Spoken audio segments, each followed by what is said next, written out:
Colloidal, edge, end runner mill 3 மில்லை பற்றி இன்றைக்கி பார்க்க போகிறோம். முதல்ல கொலாய்டல் மில். கொலாய்டல் மில்லோடைய பிரின்சிபல் என்னென்னா, அதுக்குள்ளக்க 2 ஸ்டீல் டிஸ்க் இருக்கும். அந்த 2 டிஸ்க்கும் வந்து சுற்றும் பொழுது உள்ளக்க போகக்கூடிய மெட்டீரியல்ஸை வந்து அதை வந்து கட் பண்ணி கீழே வந்து நமக்கு கொடுக்கும். இதுதான் அதனுடைய பிரின்சிபல்.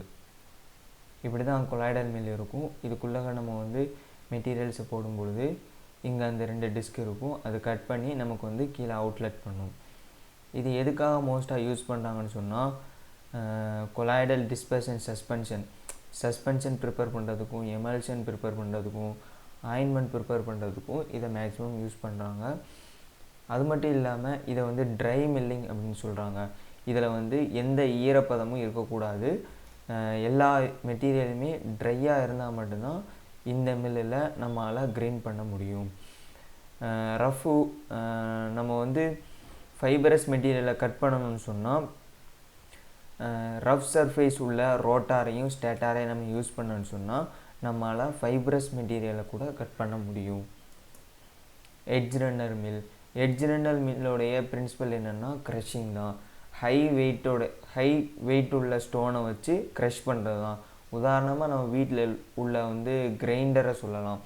அந்த கிரைண்டரை மாவு அரைக்கிறோம்ல, அதே பிரின்சிபல் தான் இங்கேயும்.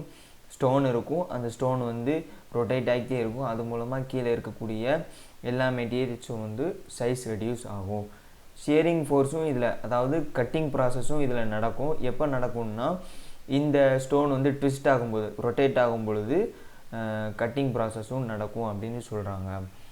இதனுடைய யூசஸ் என்னென்னா, டஃப்பான மெட்டீரியலை உடைக்கிறதுக்காக இந்த கிரைண்டர், அதாவது மில்லு யூஸ் ஆகுது. இன்றைக்கு வரைக்கும் பிளான்ட் பேஸ்டு ப்ராடக்டை உடைக்கிறதுக்காக, சைஸ் ரெடியூஸ் பண்ணுறதுக்காக இந்த எட்ஜ் ரன்னர் மில் யூஸ் ஆகுது. எண்ட் ரன்னர் மில்லை பொறுத்தவரையும் எட்ஜ் ரன்னர் மில் மாதிரி தான். எட்ஜ் ரன்னரில் 2 ஸ்டோன் இருக்க மாதிரி இதில் ஒரே ஒரு பிஸ்டல் இருக்கும். இதுலேயும் க்ரஷிங் தான் வந்து பிரின்சிபலாக இருக்குது. இதில் ஸ்டீல் பிஸ்டல் இருக்கும். அந்த பிஸ்டல் மூலமாக சைஸை ரெடியூஸ் பண்ணும். அதே மாதிரி பிஸ்டலும் அந்த மோட்டாரும் வந்து மூமெண்ட் ஆகும்போது, ரொட்டேட் ஆகும் பொழுது ஷியரிங் ஃபோர்ஸும் கட்டிங் ப்ராசஸும் நடக்கும் அப்படின்னு சொல்கிறாங்க. இதனுடைய யூசஸ்ன்னு பார்த்தோம்னா அதே மாதிரி தான். டஃப்பான மெட்டீரியலை கட் பண்ணுறதுக்காக, டஃப்பான மெட்டீரியலை ஃபைன் பவுடராக மாற்றுறதுக்காக இந்த எண்ட் ரன்னர் யூஸ் ஆகுது. இது வந்து ஃபைன் கிரைண்டிங்காக இதை யூஸ் பண்ணுறாங்க. Thank you for your attention.